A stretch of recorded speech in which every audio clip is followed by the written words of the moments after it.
Lesson 87, Properties of Algebra. So, you guys have told me what are the four main or basic functions that we do in math. We want Destiny. We add. Jamaica, we multiply. Crochet, we.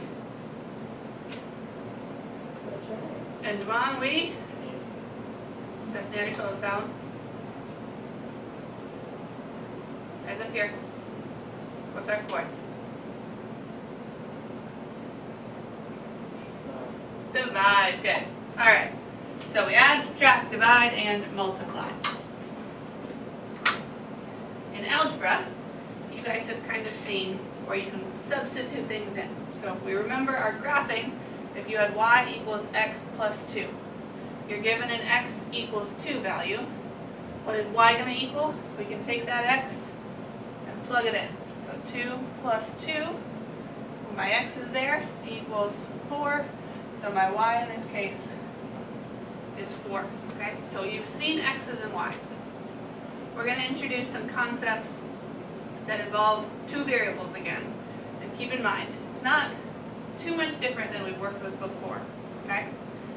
So, the first one we've got is called the commutative property. And the commutative property is what we've done before. It doesn't matter what order you add in. Okay? So if we've got A and we add it to B, that's the same thing. It doesn't matter if you put B first or A first. That is our commutative property for addition. Okay, we also know that we can do our commutative property with multiplication because the order that you multiply it also doesn't matter. Okay? We're clear on that? You can multiply in any order and you can add in any order. Is that also true for division, Damon? I need you focused, follow along, paying attention. When I ask a question, you gotta know the answer. Can anyone answer that question? We said we can rearrange for multiplication or addition. Is it also true that we could do our division in any order? Come on.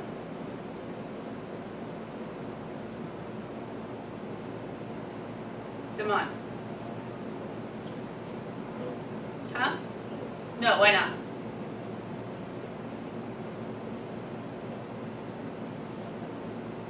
We've talked about it before. Portia, you want to try?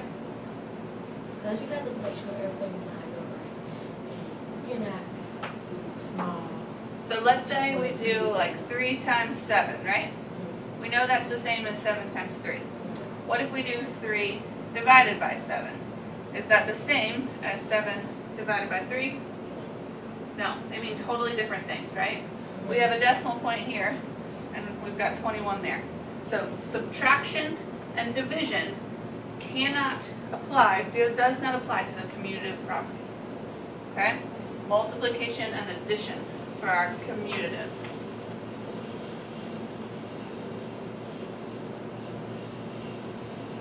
Okay? The next property we come to is called your associative properties. Okay? So associate.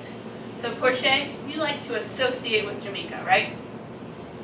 You don't? Yep. So what does that mean? Like talk and chat. Yep. Kind of hang out, right? Group together. You associate with each other. Okay? So that's the same in math. That word associate means the same thing. That you kind of can group things together. Okay? So our associative property, we've got our commutative. So I write them. Put up our associative.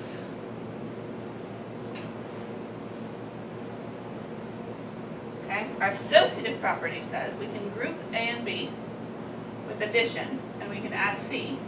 But if we decide we're going to group it a little differently, we can leave A out and group B and C, and do those mean the same thing? Because it's addition, we know with the commutative property that it doesn't matter what order we add in. So if we tell ourselves we're going to add A and B first, and then add C, we could do the same thing, add B and C first, and then add A, and we're going to get the same answer. Okay? That's also true for addition as it is for multiplication, right? So let's plug in some numbers. 3 times 7 times 2.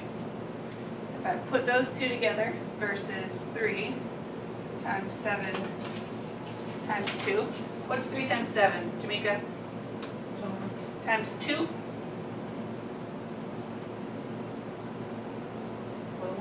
40. 21 times 2? 42. Good. Okay. Destiny, what's 7 times 2? 14. What's 14 times 3? 42. Same thing. Okay? So our associative property means we can group things for addition and multiplication. Can we also group for subtraction, Destiny? Maybe not. Can we group for division? What do you think? Probably not. Not quite the same way that we can for addition and multiplication. Okay? So our associative property applies to addition and multiplication again. Alright, the easiest property of them all is the reflexive property. What do you think about that one? That's pretty easy, Portia. Do you know that A equals A?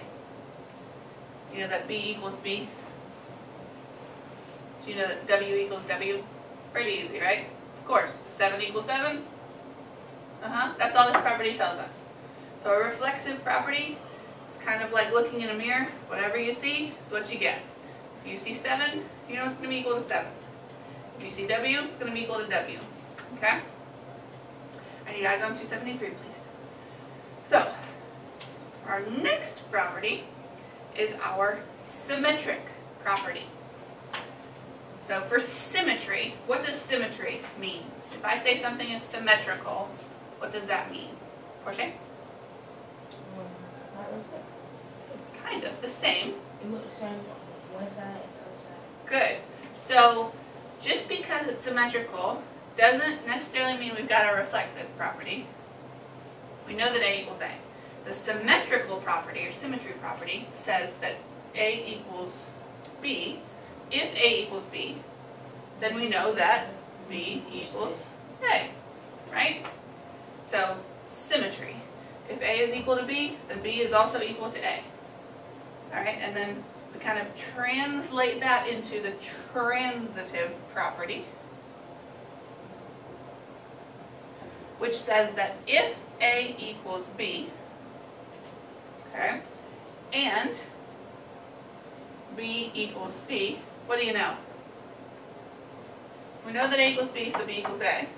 If A equals B and B equals C, what do we know about A and C? They're also equal to each other. Then A equals C.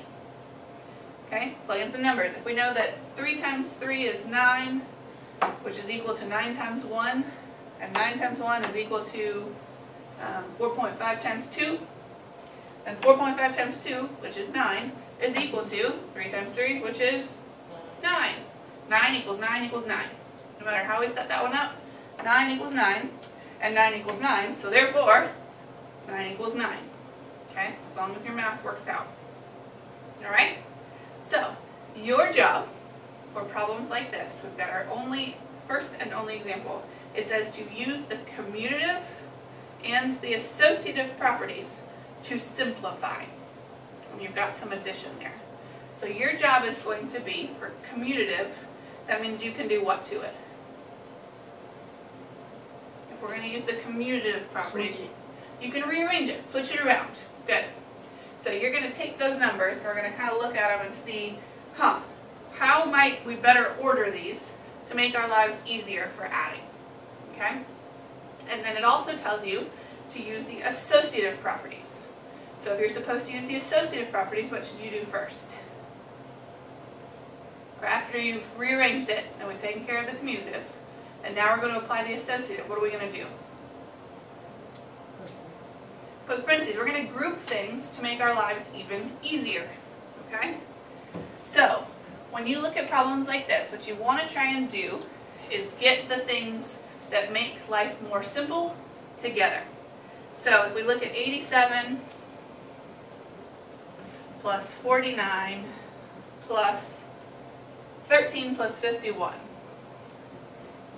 Your job is going to be to look at this and try and figure out, what do I see that I could maybe add together first, rearrange it, in order to make this simple.